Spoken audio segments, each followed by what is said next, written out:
मी अश्विनी रवींद्र पवार व सकल मराठा समाजाच्या वतीने व इतर सर्व समाज बांधवांच्या वतीने आम्ही धर्मवीर छत्रपती संभाजी महाराज यांचा चित्रपट सर्व थिएटरमध्ये लागावा यासाठी आज आम्ही कलेक्टर साहेबांना निवेदन देण्यासाठी आलेलो आहोत। आमचं याचं कारण असं आहे की छत्रपती संभाजी महाराज हा हिंदू धर्माच्या अस्मितेचा विषय आहे आणि पुष्पा 2 या पिक्चरला आमचा विरोध नाही, पण एकूणच या पिक्चरमधून आम्ही किंवा लहान मुलांनी काय बोध घ्यावा हाच आमचा एक प्रश्न आहे। आणि छत्रपती संभाजी महाराज या चित्रपट हा आमचा अस्मितेचा विषय तसंच ऐतिहासिक विषय चित्रपट आहे।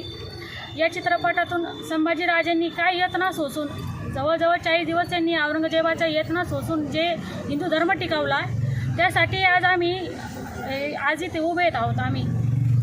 आणि या संदर्भात आम्ही माननीय कलेक्टर साहेबांना आज इथे निवेदन देण्यासाठी आलेलो